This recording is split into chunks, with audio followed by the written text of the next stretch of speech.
ನಮಸ್ಕಾರ. ಈ ದಿನ ವಿಶೇಷವಾದ ಮಹಾಕಾಳಿ ದೇವಾಲಯ. ಇಲ್ಲಿ ಇರುವ ದೇವತೆಯು ಸ್ವಯಂಭೂ ಉದ್ಭವ ದೇವಿ. ಈ ದೇವಿಯನ್ನ ಯಾರೆಲ್ಲ ಬೇಡಿ ಹೋಗ್ತಾರೋ ಅವರ ಬದುಕೆ ಬದಲಾಗುತ್ತೆ. ಇಲ್ಲಿ ಹಲವಾರು ಸತ್ಯ ನಿದರ್ಶನಗಳಿವೆ. ಯಾರೆಲ್ಲ ಜೀವನದಲ್ಲಿ ಬಲು ಕಷ್ಟದಿಂದ ಬಳಲ್ತಾ ಇರ್ತಾರೆ, ಹಣಕಾಸಿನಿಂದ ಅಥವಾ ಸಾಲಬಾಧೆಯಿಂದ ನರಳ್ತಾ ಇದ್ರೆ, ಹಾಗೇನೆ ಮಾಟ ಮಂತ್ರ ವಶೀಕರಣ ಇಂತಹ ಎಂತಹದೇ ನಕಾರಾತ್ಮಕ ಶಕ್ತಿಗಳಿದ್ರೂ ಸಹ ಸೂರ್ಯ ಮುಟ್ಟಿ ಸೂರ್ಯ ಮುಳುಗುವ ಹೊತ್ತಿಗೆ ಅವರಿಗೆ ಪರಿಹಾರವನ್ನ ತೋರುತ್ತಾಳೆ ಇಲ್ಲಿ ನೆಲೆಸಿರುವ ದೇವಿ. ಈ ಮಹಾದೇವಿಯ ಪವಾಡವೇನು, ಹಾಗೇನೆ ಈ ಕ್ಷೇತ್ರ ಇರುವುದಾದರೂ ಎಲ್ಲಿ ಎಂಬುದರ ಸಂಪೂರ್ಣ ಮಾಹಿತಿಯನ್ನ ಈ ವಿಡಿಯೋದಲ್ಲಿ ನೀಡಲಾಗಿದೆ. ನೀವಿನ್ನು ನಮ್ಮ ಡಿವೈನ್ ಮೀಡಿಯಾ ಯೂಟ್ಯೂಬ್ ಚಾನಲ್ಗೆ ಸಬ್ಸ್ಕ್ರೈಬ್ ಆಗಿಲ್ಲ ಅಂದ್ರೆ ಈ ಕೂಡಲೇ ಸಬ್ಸ್ಕ್ರೈಬ್ ಮಾಡಿಕೊಂಡು ಪಕ್ಕದಲ್ಲೇ ಕಾಣುವ ಬೆಲ್ ಐಕಾನ್ ಪ್ರೆಸ್ ಮಾಡುವುದರಿಂದ ನಾವು ಹಾಕುವ ಎಲ್ಲ ಮಾಹಿತಿಗಳು ಸಹ ನಿಮ್ಮ ಫೋನ್ಗೆ ಉಚಿತವಾಗಿ ಬರುತ್ತದೆ. ಈ ಪವಾಡ ಪುಣ್ಯ ಕ್ಷೇತ್ರದಲ್ಲಿ ನೆಲೆಸಿರುವ ದೇವಿಯು ಸೌಮ್ಯ ರೂಪಿಣಿ ಮಹಾಕಾಳಿ.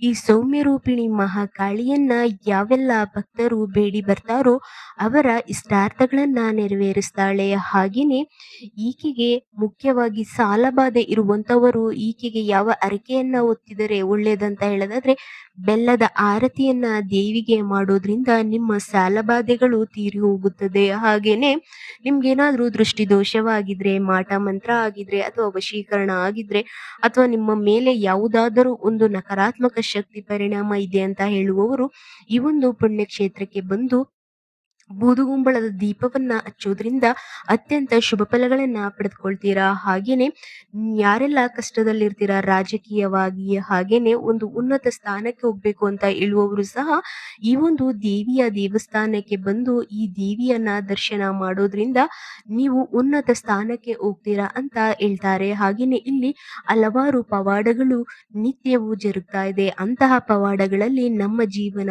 ಹಾಗೇನೆ ನನಗೆ ತಿಳಿದಂತಹ ಕೆಲವರು ಜೀವನಗಳಲ್ಲಿ ಪವಾಡಗಳು ಜರುಗಿದೆ. ಹಾಗಿದ್ರೆ ಈ ಮಹಾಕ್ಷೇತ್ರವಾದ್ರೂ ಇರುವುದು ಎಲ್ಲಿ, ಹಾಗೇನೆ ಇದರ ಇತಿಹಾಸವೇನು?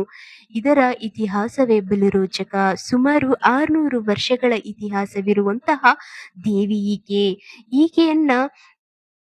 ಈಕೆಯು ಸ್ವಯಂಭೂ ಅಂದ್ರೆ ಮೂಲ ಉದ್ಭವ ದೇವಿ. ಈಕೆ ಒಂದು ನೈಸರ್ಗಿಕವಾಗಿ ಬಂಡೆಯಲ್ಲಿ ಉದ್ಭವವಾದ ದೇವಿಗೆ ಈಕೆಯನ್ನ ಬಂಡೆ ಮಹಾಕಾಳಿ ಅಂತ ಕರೀತಾರೆ. ಹಾಗೇನೆ ಇಲ್ಲಿ ಮೊದಲು ನಂಜಮ್ಮ ಎಂಬ ಕುರಿ ಮೇಯಿಸುವ ಆಕೆಗೆ ಈ ದೇವಿಯ ದೈವಿಕ ಶಕ್ತಿಯ ಧ್ವನಿ ಕೇಳುತ್ತೆ. ನಂತರ ಆಕೆಯನ್ನ ದೇವಿಯು ನನ್ನ ಬಟ್ಟಲಿಗೆ ಅಕ್ಕಿಯನ್ನ ಹಾಕು ಅಂತ ಹೇಳ್ತಾಳೆ.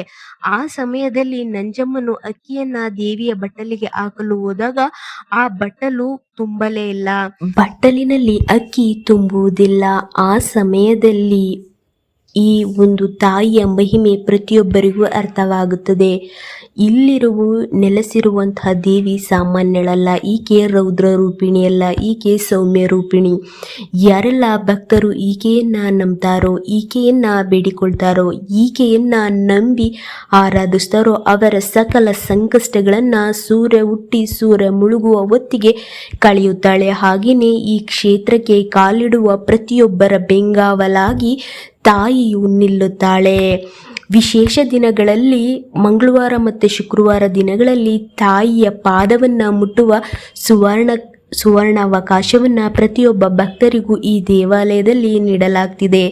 ಯಾರೆಲ್ಲ ತುಂಬಾ ಬದುಕಿನಲ್ಲಿ ಕಷ್ಟ ಆಗ್ತಾ ಇದೆ, ಬದುಕಕ್ಕೆ ಆಗ್ತಾ ಇಲ್ಲ ಅಂತೂ ಹೇಳುವವರು ಒಮ್ಮೆ ಈ ಪುಣ್ಯಕ್ಷೇತ್ರಕ್ಕೆ ಭೇಟಿ ನೀಡಿ. ಈ ಪುಣ್ಯಕ್ಷೇತ್ರ ಇರುವುದು ನಮ್ಮ ಬೆಂಗಳೂರಿನಲ್ಲಿ. ಈ ಕ್ಷೇತ್ರ ದೇವಿಯನ್ನ ಯಾರೆಲ್ಲ ನಂಬ್ತಾರೋ, ಯಾರೆಲ್ಲ ನಂಬಿ ಆಕೆಯನ್ನ ಪೂಜಿಸ್ತಾರೋ, ಆಕೆಯನ್ನ ಆರಾಧಿಸ್ತಾರೋ ಅವರ ಜನ್ಮವೇ ಪಾವನವಾಗುತ್ತೆ. ಇಂತಹ ಪವಾಡ ಪ್ರಸಿದ್ಧ ಕ್ಷೇತ್ರದ ಮಾಹಿತಿ ಇಷ್ಟವಾದಲ್ಲಿ ಲೈಕ್ ಮಾಡಿ, ಶೇರ್ ಮಾಡಿ. ಹಾಗೆಯೇ ಮತ್ತಷ್ಟು ದೈವ ಮಾಹಿತಿಗಾಗಿ ನಮ್ಮ ಚಾನಲ್ಗೆ ಭೇಟಿ ನೀಡಿ. ನಮಸ್ಕಾರ.